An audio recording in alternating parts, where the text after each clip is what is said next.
Okay, this is just a simple video just to show you my best guess really for transferring your UP data to a format that DFC can upload. I've tried on numerous occasions to get in touch with them to clarify switching it across. I've not had this problem with people moving to EFC Nest or Belmont or anything like that. I know some of you guys will have spoken to them already. Again, just let me know if I can help in any way. So this is for people that maybe have not got much of a clue or wanting to send it ASAP. Now they've told me the cut-off point is Thursday. Yeah, they're still not getting back to me on my call. So you should receive a file via email. The example file would be DFC Transfer query, and where it says example 2 would most likely be your school name. So all we're going to do there is just open this one. This is the format that they want the information sent in. So if we load up that, you can see that it refers to reference number, title, bank account name, things like this. These sort of ones here. Now you can't actually add any data in to this, which is a bit of a problem. So you're going to have to create something similar just from manipulating the other data. So if we just go back to the other one, so there's this file as well. Oh, sorry, it's just all reread. That's fine. So you'll see it straight away in this format. It looks a bit strange and unusual, but this is just taking a raw data from the database that we had at UP. Now, just by selecting there and double clicking on this, it just expands all of these. Now you can see across the top, they got the boxes go all the way across to P, student email, and things like that. And obviously we can see from there the DFC transfer format that it needs to be a slightly different format. So what we'll do here, just select that, copy, come into this bit again, just drag it across the P there, right click, click paste, and obviously now we've got their information that they wanted in on that section there. Reference numbers, again, School 83 is just a series of them, just picked sort of by chance. Titles, obviously the titles that we have are included in here now. Whether you drag them out or not, again, this is one of the areas I wanted to find out, because this is obviously the bank account name and nothing to do with title. The address name, I've put a duplicate one in, so address 2 would literally be the same as address 1. It's not the same here because literally I've just copied it across. So again, if most of the information is in address 1, you might want to select, hit delete just to remove that. Postcodes, first collection amount is obviously down here. Subsequent, they're more than likely to be the same. For ones that have got blanks, again, they're ones that for our system are an open contract, but for some reason aren't collected by direct debit. Again, that information is something they don't seem to need at the moment. Again, it will probably just be thrown back on their system as a mistake. We scroll across here, you have start date, which we'll come back to in a moment. Number of collections. Now, this, according to their sheets, we scroll down here. Here we go. So the above examples how the file has to be completed. These are month-to-month payment schemes and ongoing until cancelled by you. So a 1 has to be put in the last column, number of collections. The green columns are essential information. So if we jump back to your data, obviously all you've got in here is the actual contract duration of it. So if we just hit 1 in there, this might run it as a number. Or is it my duplicate? Oh no, there we go. So all we did on that, if I just click on done, type in 1 there, click on the little sidebar and drag it all the way to the bottom here.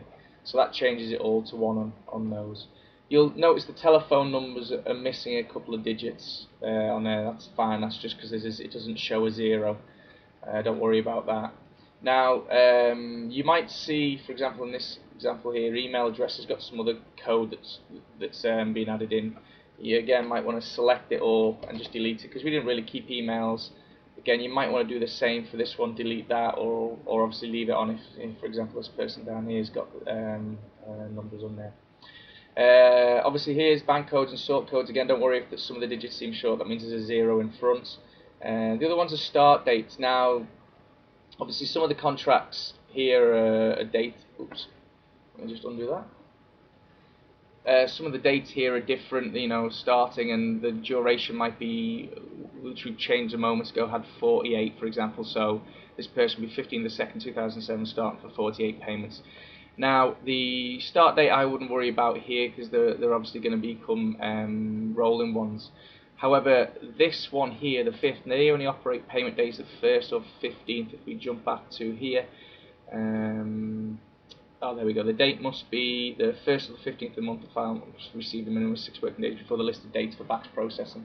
So obviously in this case, this 5th is wrong. Now, if you upload it, again, I couldn't get confirmation, but as far as I'm aware, when I met with Catherine, this will reject this one and come back, but that will obviously then allow you to alter it to the 15th. In this particular example, the rest of them are all 1st and 15th, so that's not a problem.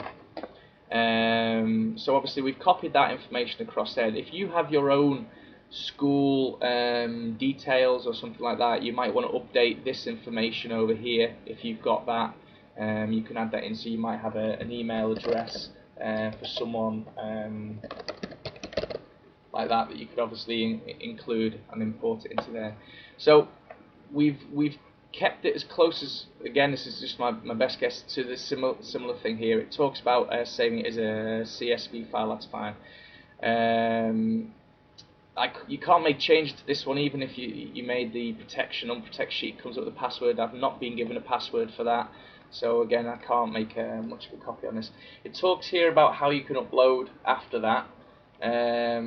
I've tried this number as well, not got through. So best recommendation is maybe to upload it this way, or to speak to Catherine or Mike and get them to process the file. Again, whether this file will work exactly, I don't know. I'm trying to find out from. But if we jump back to this, so we've made all the alterations, so it's the same format as they want it in here, except company details here. Their reference numbers again, I've just kept it with the reference numbers that you had on the system. So from here we need to now save this as a CSV file. So literally we just click here, save as CSV file. So for example, you could put your school name in here, save it like so. You probably come up with something like this. It just talks about saving it as a CSV because some of the features like sheets and different things aren't allowed. Just click yes. Then obviously if we go to the example file sheet, you can now see that we've saved it in that directory there.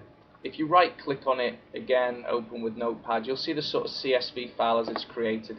So at the top bar here, CSV basically means common separated variable, something like that I think. And you'll see all the names across the top here. And then again, obviously the data is all separated by a comma. There's a space there because you have nothing to title, and it runs across there. Now again, you could look at sending it across and seeing if that. I'm just thinking the payment amounts here. Actually, if you notice, the payment amounts there have the 2 decimal places. What we should do then is select these here.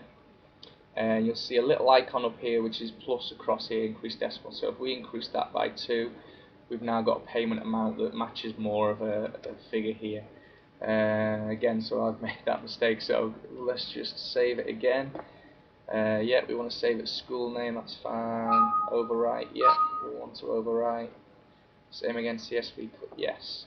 If we go to the box again and now we open this again, open with Notepad, just so you can see the kind of raw data. You'll notice here, there's the payment amounts that are in there. That's the kind of best sort of scenario I can do. If you want to give me a call or an email or something, this needs to be in by Thursday, and I've been chasing them trying to get to the bottom of this for you. I've not heard anything back, so best sort of thing to do would be to contact them direct with the file once you've made these alterations, and then find out if it's something suitable or what other alterations need to be made. Okay then guys, alright, any problems just give me a call or email me. Thanks, bye bye.